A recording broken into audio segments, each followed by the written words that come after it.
Programme میں خوش آمدید ناظرین، میں اسد اللہ خان ہوں۔ ناظرین، زینب اور فرشتہ ان ہزاروں بچوں میں سے صرف 2 ہیں جنہیں پچھلے 1.5 سال میں جنسی زیادتی کا نشانہ بنایا گیا۔ قصور کی زینب کے واقعے کے بعد پوری قوم متحد تھی، حکومت بھی متحرک تھی اور عدالت بھی۔ اسمبلیوں میں بھی شور مچا اور سڑکوں پر بھی جلوس نکالے گئے، کتابچے چھاپے گئے، کچھ دن تک اویئرنیس کیمپینز چلائی گئیں اور خیال کیا گیا کہ زینب جیسا واقعہ دوبارہ نہیں ہوگا۔ مگر بچوں کے حقوق کے لیے کام کرنے والی تنظیم ساحل کی ایک رپورٹ کے مطابق زینب واقعے کے بعد 2018 میں صرف 2018 میں بچوں سے جنسی زیادتی کے کیسز میں 11% اضافہ ہوا۔ 1 سال کے دوران 3832 کیسز رپورٹ ہوئے۔ ہر روز 10 سے زیادہ بچوں کو زیادتی کا نشانہ بنایا گیا۔ اس رپورٹ میں یہ کہا گیا ہے کہ 2017 کے مقابلے میں 2018 میں بدفعلی کے کیسز میں 61% اور جنسی زیادتی کے 15% اضافہ ریکارڈ کیا گیا ہے۔ ساحل کے مرتب کردہ اعداد و شمار کے مطابق 2018 میں اخبارات میں رپورٹ کردہ کیسز سے 86% پولیس میں رجسٹرڈ ہوئے ہیں۔ 56 کیسز میں پولیس نے مقدمہ درج کرنے سے انکار ہی کر دیا۔ رپورٹ نہ ہونے والے کیسز جو ہیں وہ اس کے علاوہ ہیں۔ اب سوال یہ ہے کہ زینب واقعے کے بعد ہم نے کیا سیکھا؟ حکومت، پولیس، پارلیمنٹیرین، سول سوسائٹی اور والدین نے کیا سیکھا؟ زینب کے ملزم عمران کی عبرتناک سزا سے جنسی درندوں کا دل کیوں نہیں دہلا اور وہ خوفزدہ کیوں نہیں ہوئے؟ اگر زینب کے واقعے پر یہ سب نہیں ہو سکا تھا تو پھر اب فرشتہ کے واقعے کے بعد کیا ہوگا اور کیسے ہو جائے گا؟ اس تمام صورتحال پر ہم بات کریں گے۔ ہمارے ساتھ موجود ہیں سماجی کارکنہ عبداللہ صاحبہ۔ طاہرہ صاحبہ بہت شکریہ، خوش آمدید آپ کو۔ اور ہمیں جوائن کریں گے افتخار مبارک، ایگزیکٹو ڈائریکٹر ہیں سرچ فار جسٹس کے۔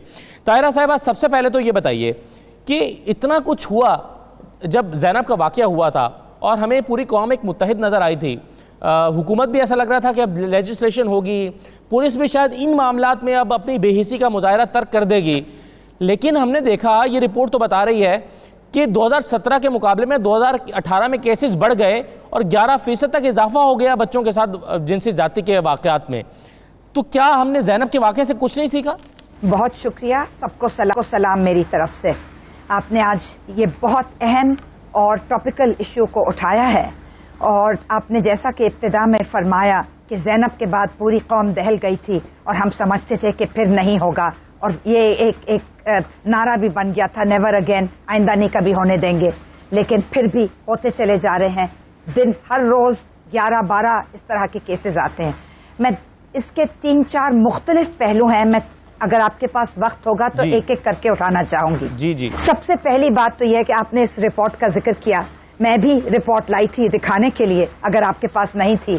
ساحل کی یہ رپورٹ ہے تو سب سے پہلا سوال ہمارے ذہنوں میں یہ پیدا ہوتا ہے، حکومت کدھر ہے، ریاست کدھر ہے؟ یہ ایک غیر سرکاری تنظیم کے اوپر کیوں چھوڑ دیا گیا ہے کہ وہ سارا سال میں اعداد و شمار جمع کرے؟ اعداد و شمار ہے کیا؟ ہوتی کیا چیز ہے؟ کیا وہی صرف ہوتے ہیں، صرف وہی کیسز اور وہی واقعات ہوتے ہیں جو کہ پولیس میں یا ذرائع ابلاغ کے ذریعے سے ہمارے منظر عام پہ آئیں اور پھر ساحل ان سب کو اکٹھا کر کے اپنا سالانہ کتابچہ نکالے، سالانہ رپورٹ نکالے؟ نہیں، یہ ریاست کا کام ہے، یہ حکومت کا کام ہے، یہ پولیس کا کام ہے، یہ عدلیہ کا کام ہے، یہ چائلڈ پروٹیکشن بیورو کا کام ہے، یہ سوشل ویلفیئر ڈپارٹمنٹ کا کام ہے۔ یہ ریاست کی آئینی ذمہ داری ہے۔ دستور میں لکھا ہے کہ ریاست ہوگی ماں کی جیسی، اور وہ بچوں اور عورتوں اور اقلیتوں اور تمام ایسے معذور افراد جو کہ پیپل لیونگ ود ڈسیبلٹیز کہا جاتا ہے، ٹرانسجینڈرز، وہ تمام لوگ جو کہ اپنے حقوق خود چھین کر نہیں لے سکتے، ان کا خیال رکھے گی۔ بچوں کے حقوق بھی ہوں گے، بچوں اور بچیوں کا تحفظ بھی ہوگا۔ نہیں ہو رہا۔ اعداد و شمار کہاں ہے؟ اگر فرض کیجئے کہ ساحل نہ ہوتا تو آج آپ یہ اعداد و شمار آج ہمیں سنا رہے ہوتے پروگرام کی ابتدا میں؟ نہیں۔ دوسری بات آپ نے فرمایا کہ قانون سازی کی آپ نے بات کی۔ میں آپ کو بتانا چاہتی ہوں کہ یہ جو قانون سازی ہے، یہ 18ویں آئینی ترمیم 2010 کے بعد یہ ایک صوبائی مسئلہ بن گیا ہے۔ اگر اسلام آباد میں قانون سازی کی جائے گی تو وہ ICT صرف اسلام آباد کیپٹل ٹیریٹری کے لیے ہوگا، جس میں 2 ملین 20 لاکھ لوگ رہتے ہیں۔ تو پورے ملک کے لیے تو یہ ہوگا نہیں. بہت ساری جتنی قانون سازی پہلے ہو چکی ہے اس پر بھی عمل درآمد ہو تو شاید اس فگر کو کم کیا جا سکے. اب اگر آپ یہ دیکھیے کہ جو رپورٹ ہونے والے کیسز ہیں اگر اس کی تعداد 3800 سے زائد ہے تو بہت سارے ایسے کیسز ہیں. کل یونس خان اپنی پریس کو بتا رہے تھے جب فنکاروں نے پریس کانفرنس کی, وہ کہہ رہے تھے کہ KPK میں بہت سارے لوگ تو رپورٹ ہی نہیں کرتے اپنی بدنامی کے ڈر سے. اور صرف KPK کا مسئلہ نہیں ہے, شاید سندھ اور پنجاب میں بھی بہت سارے لوگ رپورٹ ہی نہیں کرتے, اور بہت سارے کیسز میں تو بچے ہی اپنے والدین کو یا کسی بڑے کو نہیں بتاتے اور وہ سہم جاتے ہیں. تو شاید یہ اصل تعداد جو ہے وہ اس سے کئی گنا زیادہ ہے. ہم تو صرف اس پر پریشان ہو رہے ہیں جو رجسٹرڈ تعداد ہے. تو آپ صحیح کہہ رہی ہیں کہ اعداد و شمار کلیکٹ کرنے والا کوئی ادارہ ہی موجود نہیں ہے, اور یہاں پر پولیس کی بے حسی بھی دیکھیے کہ کیسز کو رجسٹر کرنے سے انکار کر دیا جو کہ اس رپورٹ میں مینشن کیا گیا.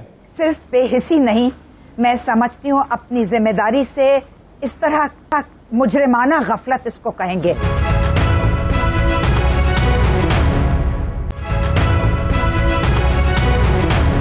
خان صاحب یہ بتائیے, وہ انیشیٹو جو ہیں جو زینب کے واقعے کے بعد لیے گئے تھے حکومتی سطح پر یا مختلف تنظیموں نے لیے تھے, وہ کون کون سے بڑے انیشیٹوز ہیں جو لیے گئے تھے جس کی بنیاد پر لگ رہا تھا کہ شاید آئندہ ان واقعات کو روک سکیں, اور اس پر عمل درآمد کتنا ہوا؟ 7 فروری 2018 کو جو ہے وہ حکومت پنجاب نے چائلڈ پروٹیکشن ڈے کے طور پر اس وقت جو ہے اس کو سیلیبریٹ کیا, اور بچوں کے لیے ایک کتابچہ انٹروڈیوس کروایا گیا, محفوظ بچے مضبوط پاکستان.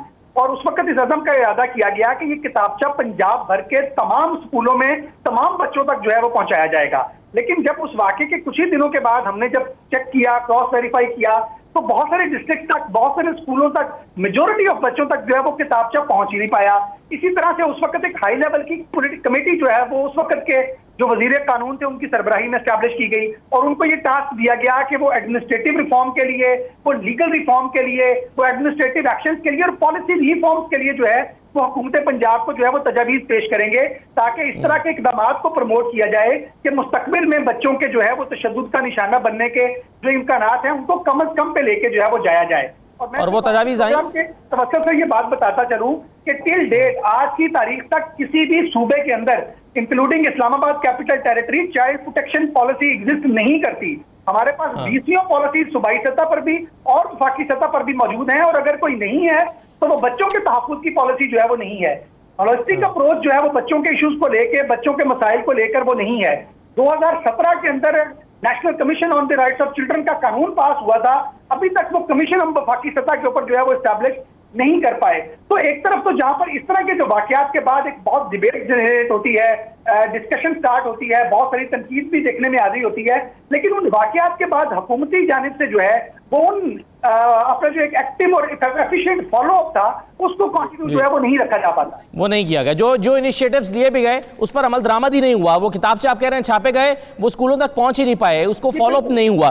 لیکن ایک چیز مجھے طاہرہ صاحبہ مسئلہ ایک اور بھی ہے کہ ایک جیسے مثال کے طور پر لاہور میں ایک ادارہ ہے چائلڈ پروٹیکشن بیورو کو. اب اس کو پہلے صبا صادق صاحبہ ہیڈ کرتی تھیں, اس کی DG جو تھیں وہ بڑی ایکسپیرینس تھیں اس حوالے سے چائلڈ پروٹیکشن کے حوالے سے فاطمہ صاحبہ. لیکن حکومت کی تبدیلی کے ساتھ ہی جیسے ہی وہ صبا صادق گئیں تو ہم نے پہلے تو یہ دیکھا کہ کئی مہینے تک وہ سیٹ ویکنٹ پڑی رہی. پھر حکومت کو خیال آیا کہ یہاں پر کسی کو لگانا چاہیے. پھر PTI نے اپنے ایک ورکر سارا احمد جو ہیں, جو ان کے سوشل میڈیا شاید دیکھتی تھیں, ان کے چائلڈ پروٹیکشن کا کوئی زیرو ایکسپیرینس, اور انہوں نے ان کی تعلیم بزنس ہے, بزنس انہوں نے پڑھ رکھا ہے, ان خاتون کو چائلڈ پروٹیکشن بیورو میں لگا دیا. اب ظاہر ہے ان کا چائلڈ پروٹیکشن کے حوالے سے نہ تو کوئی تجربہ ہے, نہ وہ جانتی ہیں کہ کیا کرنا ہے. تو اس سے ایسا لگتا ہے کہ شاید حکومت کی ترجیح نہیں ہے کہ چائلڈ پروٹیکشن کو اپنی ترجیحی فہرست میں اوپر لے کر آئے. آپ کی بات درست ہے, اس کو میں تھوڑا سا آگے بڑھانا چاہوں گی. پالیسی پر میں اتفاق کرتی ہوں کہ یہاں کہیں نہیں پالیسی, لیکن پالیسی سے پہلے قانون سازی کے ساتھ رولز آف بزنس اور شیڈیولز بنتے ہیں, رولز کے ساتھ پھر پالیسیاں بنتی ہیں, اور پالیسیوں کے ساتھ پھر پروجیکٹ بنتے ہیں, اور بہت ضروری بات جس کا ابھی تک ذکر نہیں ہوا, بجٹ بنتا ہے. آپ فرما رہے ہیں کہ فلاں خاتون کو ہٹا کر فلاں خاتون کو لگا دیا گیا, ان کی کوئی تجربہ نہیں ہے, ان کا کوئی بیک گراؤنڈ نہیں ہے, ان کو معلوم ہی نہیں کہ چائلڈ پروٹیکشن, چائلڈ رائٹس ہوتی کیا چیز ہے. لیکن اس سے پہلے بجٹ چاہیے, چائلڈ شیلٹرز چاہیے. جو بچے اور بچیاں جن کو ہم نکال کے لاتے ہیں ریپ سے, اغوا سے, کڈنیپنگ سے, سوڈومی سے, ان تمام تشدد سے اور ان تمام جرائم سے جب بچوں کو نکال کے لاتے ہیں تو وہ کہاں جائیں گے؟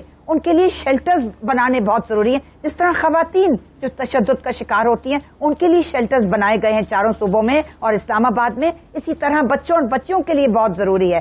یہ سارے کام فی الفور کرنے ہیں. یہ کل اور پرسوں اور اگلے سال اور ہمارا جب اگلا دور آئے گا 5 سال کے بعد اس وقت نہیں کرنے, یہ فوراً کرنے ہیں. اور کیونکہ بجٹ بڑھنے لگا ہے تو میں آپ کی توسط سے مطالبہ کرتی ہوں کہ فوری طور پر 4 صوبے اور اسلام آباد کیپٹل ٹیریٹری وفاقی بجٹ کے اندر اس کے لیے رقوم مختص کی جائیں اور ان کے لیے پیسے رکھے جائیں اور ان کو دیا بھی جائے. طاہرہ صاحب, ایک انفارچونیٹ بات یہ ہے کہ جو واقعہ اس پر اگر افتخار صاحب آپ اپنا کامنٹ دیجیے گا کہ ایک واقعہ زینب کا ہوا, اب اس واقعے پر وہاں کے لوگ کھڑے ہو گئے, سوشل میڈیا پر تحریک چلی, نیشنل میڈیا پر آ گئی, تو وہ ایک ہائی پروفائل کیس بنا اور اپنے انجام کو پہنچا. اور اب فرشتہ کے معاملے میں یہ ہوا ہے کہ وہ کسی وجہ سے ایک ہائی پروفائل کیس بن گیا ہے تو اس پر سب کی توجہ ہوئی ہے. اب ہر شخص نے ان کے گھر کا رخ کر لیا ہے, اپوزیشن کے لوگ بھی جا رہے ہیں, وزراء بھی جا رہے ہیں, عمران خان صاحب نے بھی نوٹس لیا. لیکن اس دوران میں جو 3500 یا 4000 بچوں کا ریپ ہوا, ان بچوں کا ایک قصور یہ ہے اور ان کے والدین کا کہ وہ کیسز میڈیا میں نہیں آئے یا وہ ہائی پروفائل کیسز ہی بن سکے, میڈیا کی توجہ میں نہیں آ سکے. یعنی وہ کیس جو میڈیا میں آئے گا صرف اس پر انصاف ہوگا, باقی کسی کیس پر انصاف نہیں ہوگا. تو اس کا مطلب یہ ہے کہ کوئی پالیسی ایگزسٹ نہیں کرتی. افتخار صاحب جی بالکل اسد اللہ صاحب, یہ جو آپ نے بالکل درست نشاندہی کی کہ بنیادی طور پر ابھی بھی جو کیس ہائی لائٹ ہوئے ہیں اور جو میڈیا کے اندر وہ زیر بحث آئے ہیں وہ انڈیویجول انسیڈنٹس کی وجہ سے آئے ہیں. بچوں پر جنسی تشدد, چائلڈ سیکشل ابیوز یا وائلنس اگینسٹ چلڈرن بطور ایشو ہماری اس طریقے سے مین سٹریم ڈسکشن کے اندر نہیں آ رہا ہوتا. اور انفارچونیٹلی جب زینب والا انسیڈنٹ ہوا یا اس کے بعد بھی جتنے انسیڈنٹ جن کو میڈیا نے ذرا بریکنگ سٹوری کے طور پر اور مین سٹریم میڈیا نے خاص طور پر ہائی لائٹ کر کے چلایا, وہاں پر تو ہمیں نظر آیا کہ جو ہمارے کی اسٹیک ہولڈر تھے, جو ہمارے ارباب اختیار ہیں, انہوں نے اس کو رسپونڈ کیا, وزٹس پر بھی گئے, بیانات بھی جاری ہوئے. لیکن آف کورس وہ جو بے شمار ایسے واقعات جہاں جو اس طریقے سے میڈیا کی توجہ حاصل نہیں کر پاتے, وہ ان کو ان کیسز میں کیا ہوا ہوگا وہ آپ بخوبی طور پر جو ہے وہ ہمارے ناظرین بھی. بہت شکریہ افتخار مبارک صاحب. طاہرہ عبداللہ صاحبہ بہت بہت شکریہ پروگرام میں شرکت کرنے کا. بہت انفارچونیٹ ہے کہ پچھلے 1.5 سال میں جب زینب کا واقعہ ہوا تھا, اس واقعے کو 1.5 سال تقریباً ہو گیا اور 11% واقعات جنسی زیادتی کے بڑھ گئے ہیں. اور اب ہمیں دوبارہ ہوش آیا جب فرشتہ کا واقعہ ہوا ہے. نہ جانے اس کے بعد کتنے سال بعد ہوش آئے گا جب اس طرح, اور بیچ میں کتنے واقعات ہو جائیں گے. تو پالیسی بنانے کی ضرورت ہے. ایک مختصر بریک لیں گے اور بریک کے بعد واپس آئیں گے تو بھارتی انتخابات کی بات کریں گے جہاں پر مودی نے دوبارہ اکثریت حاصل کر لی ہے. اور اپنی الیکشن کیمپین کے دوران بی جے پی نے یہ وعدہ کیا تھا کہ ہم جب دوبارہ الیکشن میں آئیں گے تو آرٹیکل 370 اور 35A جو کشمیر سے متعلق ہے اس کو ختم کر دیں گے. اگر ایسا کرتے ہیں مودی پرائم منسٹر بننے کے بعد تو اس سے کیا اثر پڑے گا کشمیر پر, کیا وہ ایسا کر پائیں گے؟ پاکستان اور بھارت کے تعلقات اگلے 5 سال میں کیسے رہنے کی توقع ہے؟ ان تمام چیزوں پر بات کرتے ہیں. ایک مختصر بریک.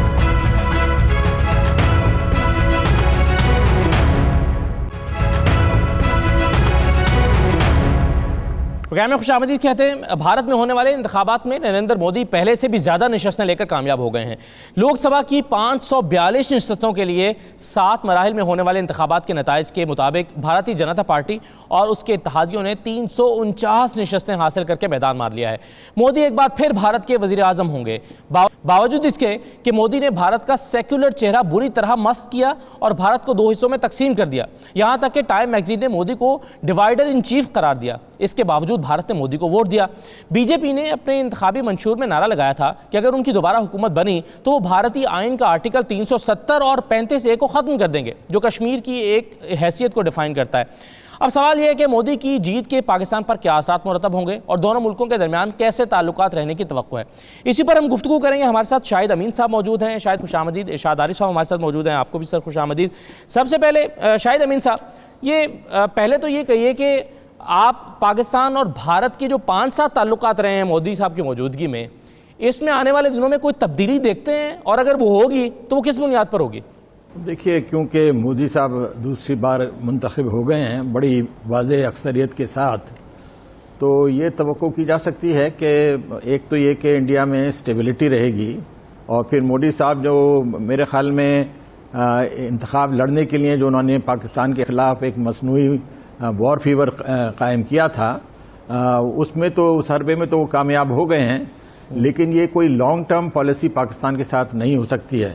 پاکستان ایک نیوکلیئر طاقت ہے, اور انڈیا میں سب کو اس بات کا اندازہ ہے کہ نیوکلیئر جنگ جو ہے وہ نہ ان کے مفاد میں نہ ہمارے مفاد میں, اس پہ دونوں کی بربادی کے علاوہ کچھ نہیں ہے. تو چنانچہ مذاکرات کے علاوہ کوئی راستہ نہیں ہے، اور اگر تعلقات بہتر ہوتے ہیں تو ہندوستان کا بھی فائدہ ہے اور پاکستان کا بھی فائدہ ہے۔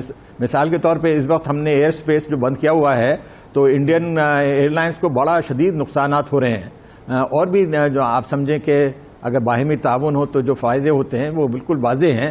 تو میرا اپنا یہ اندازہ ہے کہ اب مودی صاحب اپنا جو صحیح جو پالیسیز ہیں اس پہ آئیں گے۔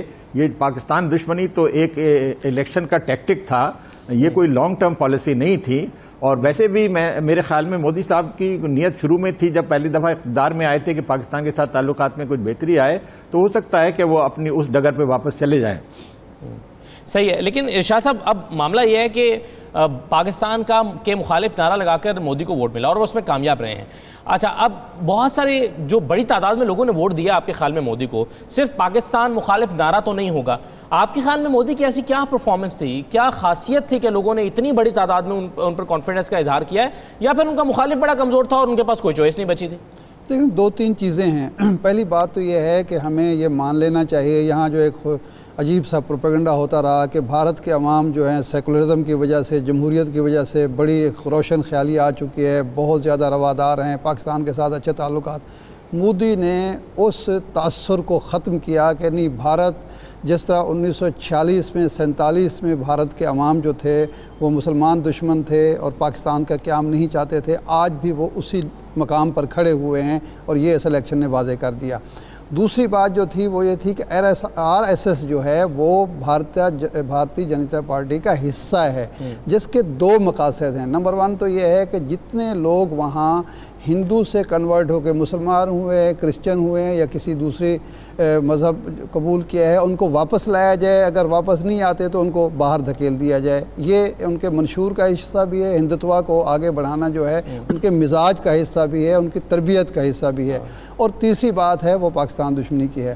تو نریندر مودی نے بھارت کا جو باطن تھا اس کو ظاہر کر دیا ہے۔ اب یہ توقع تو لگائی جا سکتی ہے کہ پاکستان کے ساتھ اچھے تعلقات کے علاوہ آپشن نہیں ہے، اور وہ اس کی کاروباری مجبوری ہے۔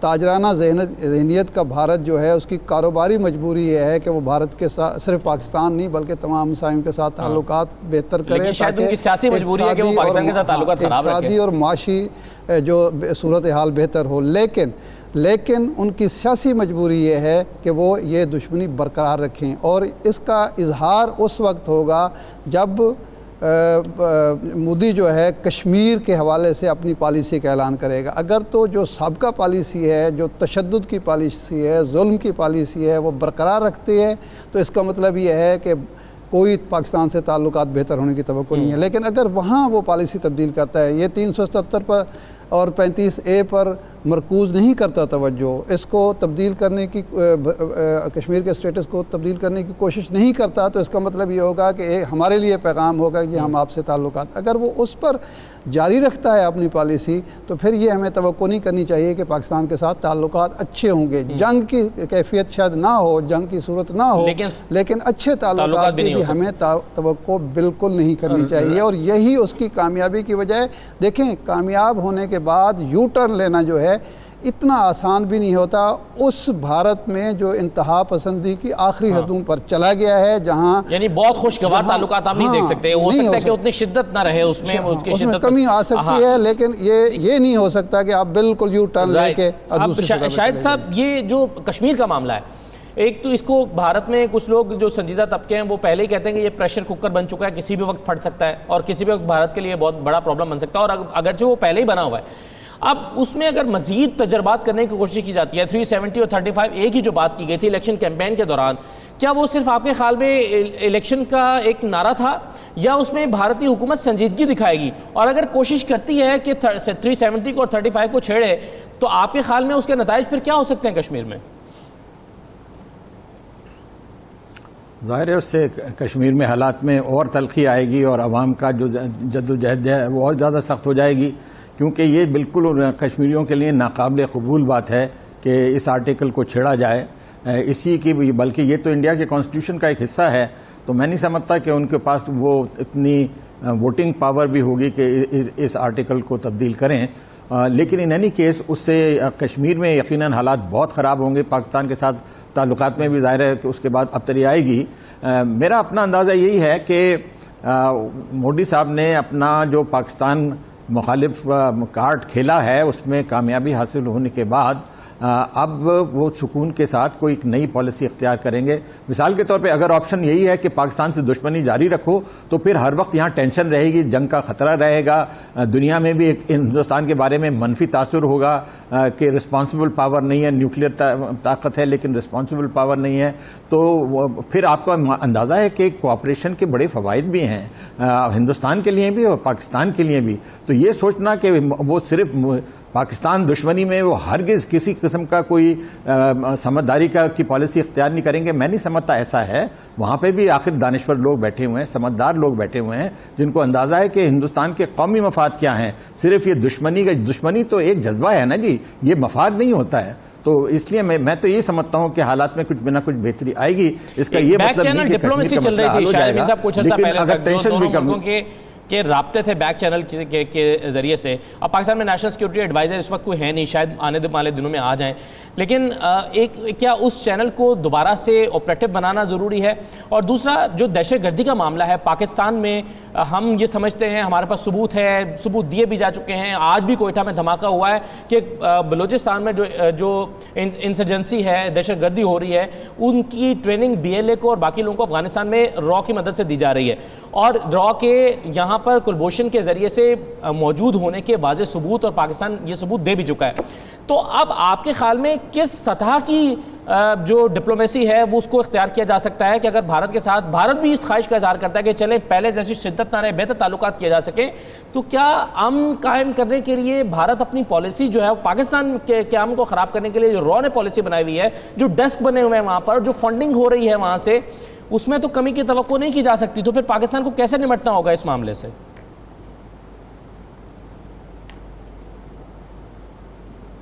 شاہد امین صاحب. جی شاہد امین صاحب.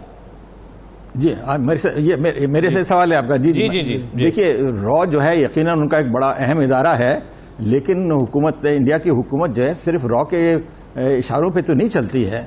وہاں پہ جو پولیٹیکل لیڈرشپ ہے, ملٹری لیڈرشپ ہے, پھر وہاں کے جو کمرشل انٹرسٹ ہیں, یہ سارے لوگ مل کے پالیسی بناتے ہیں.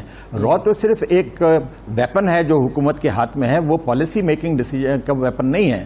تو میرا اپنا یہ اندازہ یہ ہے کہ ہندوستان میں خاص طور پہ مودی صاحب جو ہیں وہ اب یہ اپنے دوسری ٹرم میں یہ سمجھیں گے کہ اب کوئی ایسی باتیں کی جائیں جس سے تاریخ میں بھی ان کا کوئی نام بنے اور ایک مثبت انڈیا کا امیج ہو. اس وقت تو نظر آتا ہے کہ وہ ایک وار مونگر ٹائپ آدمی ہیں جو پچھلے دنوں تقریباً پاکستان سے جنگ کی نوبت تک آ گئی تھی. تو یہ چیزیں جو ہیں ہندوستان کے حق میں نہیں ہیں. اور ویسے بھی دیکھیے, میرا اپنا یہ اندازہ ہے تاریخ کا جو سبق یہ ہے کہ جو ایکسٹریم رائٹس گورنمنٹس ہوتی ہیں وہی کوئی کٹھن فیصلے کرتی ہیں.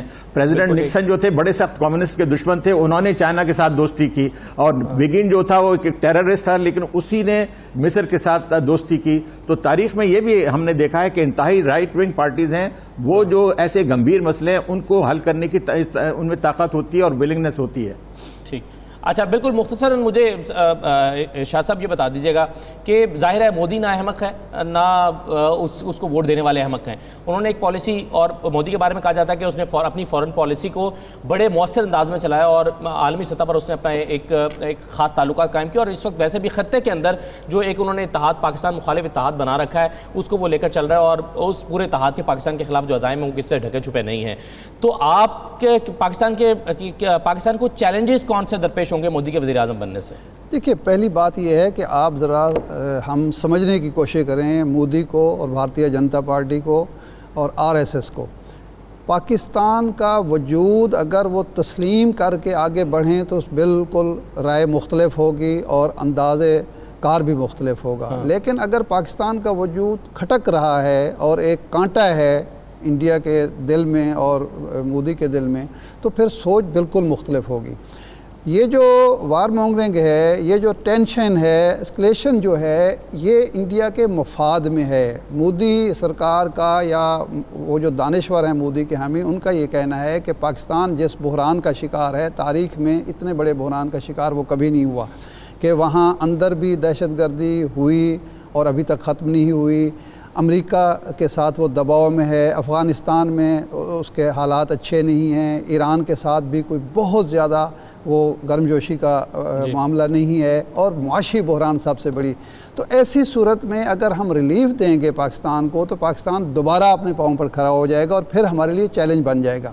تو اس لیے یہ موقع ہے کہ جتنا زیادہ پاکستان کو دبایا جا سکتا ہے، جتنا اس کو نقصان پہنچایا جا سکتا ہے، تخریب کاری کے ذریعے، دہشت گردی کے ذریعے، جنگ کے دھمکی کے ذریعے، سرحدوں پر جو دباؤ ہے اس کے ذریعے، اور دہشت گردی کے الزام لگا کر امریکہ کے ذریعے. تو اس لیے میں نہیں سمجھتا کہ مودی جو ہے فوری طور پر یا کچھ عرصے کے بعد اپنی پالیسی تبدیل کرے گا، کیونکہ تبدیل کرنے کا فائدہ جو ہے انڈیا کو تو ہوگا لیکن پاکستان کو بھی ہوگا، اور وہ پاکستان کو فائدہ پہنچانا نہیں چاہیے. بہت شکریہ شاہد امین صاحب، آپ کا بہت شکریہ. ایک بریک لے رہے ہیں ناظرین، بریک پاس آتے ہیں تو واپس آ کے ہم بات کریں گے. اپوزیشن ایک نقطے پر اکٹھی ہو رہی ہے حکومت کے خلاف، اور وہ نقطہ ہے معاشی پالیسیز. اپوزیشن کو لگتا ہے کہ حکومت کی معاشی پالیسیز چونکہ بری طرح سے ناکام ہوئی ہیں اور ملک کو شدید نقصان پہنچ رہا ہے، اس لیے حکومت کے خلاف تحریک چلانی چاہیے.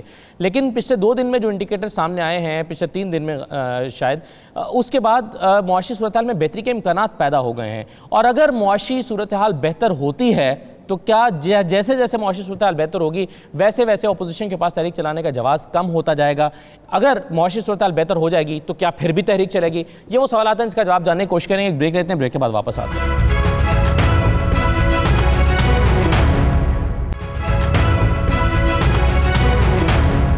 بریک کے بعد دوبارہ خوش آمدید کہتے ہیں. جیسا کہ بریک پر جانے سے پہلے ہم بات کر رہے تھے کہ چونکہ معاشی صورتحال میں کچھ بہتری آئی ہے اور اپوزیشن جو ہے وہ حکومت کے خلاف ایک ہی نقطے پر اکٹھی ہو رہی ہے کہ پاکستان کی معیشت ٹھیک نہیں ہے، اور اگر اسی صورتحال کو برقرار رکھا گیا تو عوام جو ہے وہ اپوزیشن سے جا کر پوچھیں گے کہ آپ حکومت کے خلاف تحریک کیوں نہیں چلا رہے. تو اس لیے اپوزیشن اپنی ذمہ داری سمجھتی ہے کہ معاشی صورتحال کو ٹھیک کرنے کے لیے یا حکومت پر پریشر بڑھانے کے لیے کہ وہ اس کو ٹھیک کریں، وہ باہر سڑکوں پر نکلیں.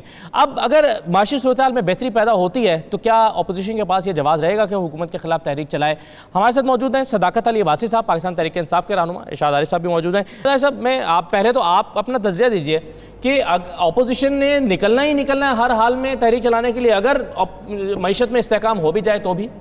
دیکھیے، تحریک میرا نہیں خیال کے موجودہ حالات میں اپوزیشن چلانے کی قابل ہے. مولانا فضل الرحمان لیڈ کرنا چاہتے ہیں، اور اپوزیشن کی 2 بڑی جماعتوں کو، مسلم لیگ نون کو اور پیپلز پارٹی کو، یہ معلوم ہے کہ جس کمپین کو، جس تحریک کو، جس موومنٹ کو مولانا فضل الرحمان لیڈ کریں گے یا ان کا لیڈنگ رول ہوگا، اس کے نتائج کیا نکلیں گے. کیونکہ اس ملک میں اب انتہا پسندی کی کوئی گنجائش نہیں ہے، اور جو حشر ہوا ہے مذہبی جماعتوں کا اس کے بعد اس کی اجازت نہیں مل سکی. نمبر 1.